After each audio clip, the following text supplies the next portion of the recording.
નમસ્કાર દોસ્તો, કેમ છો? બધા મજામાં હશે. સુંદર મજાની રાત્રિ છે. 10 વાગ્યાનો સમય હશે. મનની અંદર કેટલાક વિચારો આવી રહ્યા હતા. ચાલો એક સરસ મજાનો વિડીયો બનાવીએ. એ રીતના વિચાર કર્યો અને વિડીયો બનાવી રહ્યા છે દોસ્તો. ખૂબ જ સુંદર રાત્રિ છે. દિવસના ઘણો બધો તાપ હતો અને આબે હાલમાં ઠંડુ વાતાવરણ છે. સરસ મજાનું વાતાવરણ છે. તો વિડીયોની શરૂઆત કરીએ. આપણે કન્ટેન્ટનું નામ છે પરાજયમાં વિજય. હરેક વ્યક્તિને જીવનની અંદર પરાજય તો થતો જ હોય છે. માણસ વિચારે શું અને થાય શું. કેટલુંક કાર્યોનો પ્રારંભ કરે છે, શરૂઆત કરે છે. ખૂબ સરસ મજાની, ખૂબ જ ઉત્સાહથી, ખૂબ જ આનંદથી વ્યક્તિ આગળ વધે છે. પરંતુ કેટલાક કારણોને લીધે એને પરાજય મળે છે. કેટલાક વ્યક્તિઓ પરાજયથી ડગી જતા હોય છે અને કેટલાક વ્યક્તિઓ પરાજયને સ્વીકારી લે છે.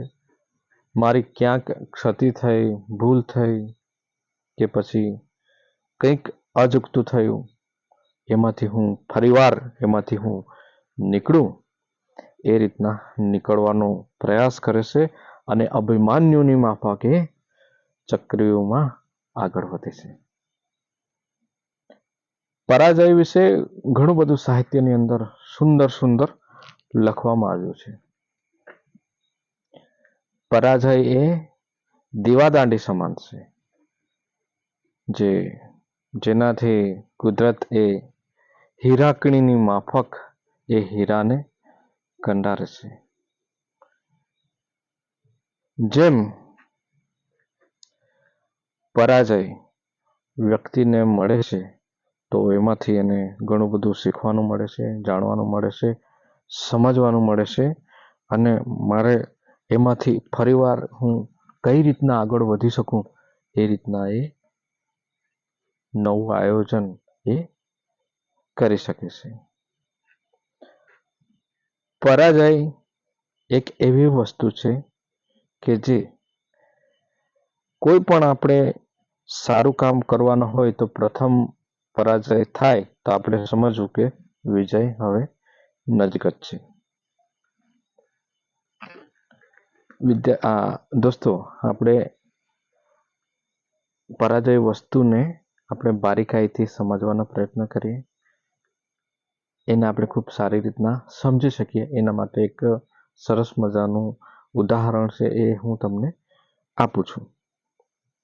રોમની અંદર એક પ્રથા ચાલતી હતી, મલયુદ્ધ. તો મલયુદ્ધની અંદર એવું કે જે બે મલ એ યુદ્ધ કરે, એકની જીત થાય, એકની હાર થાય એટલે કે એનું મૃત્યુ થાય. આ એક વિચિત્ર પ્રથા હતી અને એક યુદ્ધ થઈ રહ્યું હતું. તો શહેનશાહ અને બધા એ યુદ્ધને માણી રહ્યા હતા, એ દ્વંદ્વ યુદ્ધને જોઈ રહ્યા હતા. એ લોકો આગળ દ્રશ્યમાન હતું, ઘણા બધા લોકોની ભીડ હતું. મારો એ રીતના બૂમો ચાલી રહી હતી, કારણ કે એકનું જીવન બચે છે અને બીજાનું મૃત્યુ થાય છે. તો જે યુદ્ધ થઈ રહ્યું હતું, એ રીતના દ્વંદ્વ યુદ્ધ થઈ રહ્યું હતું, મલયુદ્ધ થઈ રહ્યું હતું. એ અખાડાની અંદર અડધું યુદ્ધ પૂર્ણ થયું હતું. તેવામાં એક વ્યક્તિ આવે છે જે બુઢો ઇન્સાન હોય છે અને એ મલયુદ્ધની અંદર આવે છે અને કહે છે કે આ યુદ્ધ બંધ કરો. શહેનશાહ ખૂબ વિચિત્ર માણસ, આવું કંઈ બી થાય એટલે સજા મોત. પણ એ બુઢો ઇન્સાન ડરતો નથી અને કહે છે કે આ યુદ્ધ બંધ કરો. ચારો બાજથી ફિટકારની લાગણી વરસે છે, બૂમો મરાય છે. મલોને કહેવામાં આવે છે કે તમે એને મારી નાખો. પણ તે પૂતળાની માફક એ બુઢો ઇન્સાન ઊભો રહેશે અને પેલા મલયુદ્ધો એના પર તૂટી પડે છે અને મોતને ઘાટ ઉતારી દેશે. તો રોમની અંદર હાહાકાર મચી જાય છે. એક વ્યક્તિ જે પોતાની રીતના એને પોતાનો પરાજય થવાનો એ જાણ્યા છતાં પણ એનો વિરોધ કરે છે અને એ વિરોધમાં પોતાનું જાન ગવાવી દે છે. તો આ રીતના રોમની અંદર જે આ વિચિત્ર પ્રથા હતી એ સમય જતા એમના એક વિરોધ જે સત્ય વસ્તુ હતું એના લીધે નાબૂદ થાય છે અને ધીરે ધીરે એ જે મલયુદ્ધ છે એ પ્રથા નષ્ટ થાય છે.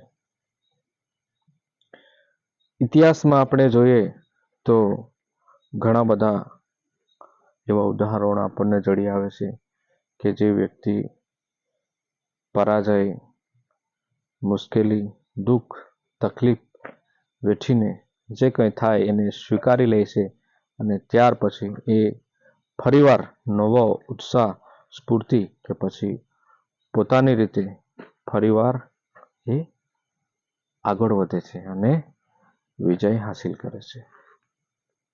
તો એ મહેનત એમનો પુરુષાર્થ એ શ્રેષ્ઠ હોય છે. એનાથી આપણા શરીરના હાડકાઓ મજબૂત બને છે. સ્નાયુઓ અંદરથી એની અંદર શક્તિ ઉત્પન્ન થાય છે અને એનાથી વ્યક્તિ અંદરથી ઘડાય છે અને વ્યક્તિ ધારે તે કરી શકે છે. કારણ કે કુદરતે આપણને ઘણી બધી શક્તિ આપેલી હોય છે.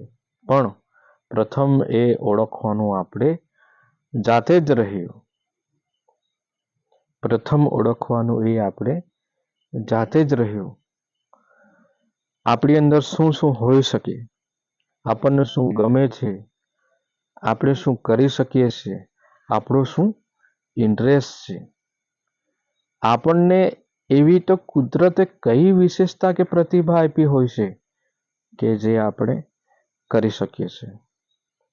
અર્જુનને જોઈએ તો અર્જુનની અંદર એક આવડત હતી. શું હતી? ધનુધારી. એ વિશ્વનો શ્રેષ્ઠ ધનુધારી બન્યો. પણ પહેલેથી જ એમનું લક્ષ્ય હતું કે મારે શું બનવું છે? ધનુધારી. કે મારા જેવો કોઈ પણ નહીં, પણ હું એકલો.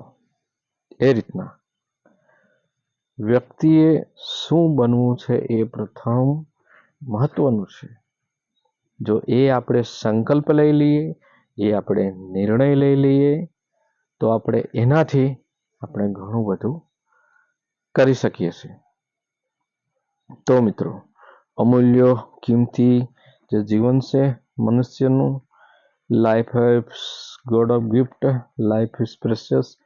જિંદગી સુંદર છે, જિંદગી જીવા જેવી છે, એ કુદરતની ભેટ છે. તો આપણે આપણા જીવનને કઈ રીતના બહેતર બનાવીએ અને જીવનની અંદર શું આપણને આવડે છે, આપણે જેનાથી આપણે આગળ જવાનું છે, કે જે આપણા માટે પણ ઉપયોગ છે અને સમાજ માટે પણ ઉપયોગી છે અને દેશ માટે પણ ઉપયોગી છે અને જગત માટે પણ ઉપયોગી છે. કારણ કે યુદ્ધથી કદાચ પણ શાંતિ મળતી નથી. જ્યારે પાંડવો અને કૌરવોનું જ્યારે યુદ્ધ થયું ત્યારે પાંડવો જીતી ગયા અને કૌરવોનો જ્યારે મહેલ હતો એ મહેલની અંદર પાંડવો પ્રવેશ કરે છે. તો એ કૌરવોના જે શયનખંડ હતા કે પછી એની અંદર પ્રવેશ કરે છે, તો એમના વસ્ત્રો કે પછી ત્યાં જે કંઈ એમના જે તલવાર છે કે બીજું બધું જે વસ્તુ હતું એ જોઈને પાંડવોને એમ લાગે છે કે કૌરવો હજુ જીવિત છે અને એનાથી એમને થોડો ડર કે ભય જેવો લાગવા લાગ્યો કે આ જે અમે જે કર્યું આ શું કર્યું, જે નહીં થવાનું હતું તે થઈ ગયું. એ રીતના મનની અંદર એમનું જો એક પ્રકારનું જીવનની અંદર કંઈક કર્યું એવું એમને લાગ્યું નહીં. કહેવાનો મતલબ એ કે એનાથી શાંતિ એમને મળી શકી નહીં અને આખરે એમણે ક્યાં જવું પડ્યું? હિમાલય તરફ. એ રીતના યુદ્ધથી કદા પણ શાંતિ મળતી નથી. યુદ્ધથી કદા પણ શાંતિ મળતી નથી. અસલી શાંતિ જ્યારે મળે છે એ પોતાની અંદર જ હોય, જે આપણે પોતાના હાથથી કામ કરીએ. આપણે જે આપણને ઇન્ટરેસ્ટવાળું હોય, આપણને સુખ આપતું હોય, સુકૂન આપતું હોય, એ કાર્ય આપણા હાથથી કરીએ. તો એ કાર્ય કયું છે એ ગોતવાનું કારણ પણ આપણું જ હોય છે. એ આપણે કઈ રીતના ગોતી શકીએ એ નિર્ભર આપણા પર જ હોય છે. તો આપણું જે શ્રેષ્ઠ કાર્ય કરવા જઈ રહ્યા છે આપણે પોતે, એ શોધવાનું કામ આપણું છે. અને એ શ્રેષ્ઠ કાર્યની અંદર જો આપણને પરાજય મળે તો એમ સમજવાનું કે વિજય હમણાં નજીક જ છે. શું? વિજય હમણાં સમીપ જ છે. તો દોસ્તો, આ કન્ટેન્ટની અંદર હજુ પણ કેટલીક સુંદર મજાની રસપ્રદ વાતો છે. સમય ઘણો થઈ જશે એટલે આ વિડીયોને અહીંયા મોકૂફ કરીએ, સ્ટોપ કરીએ, એને ક્રમશઃ રીતના આગળ લઈ જશું. તો આપ સૌ માટે શુભરાત્રિ અને નમસ્તે, નમસ્તે, નમસ્તે. થેન્ક યુ દોસ્તો.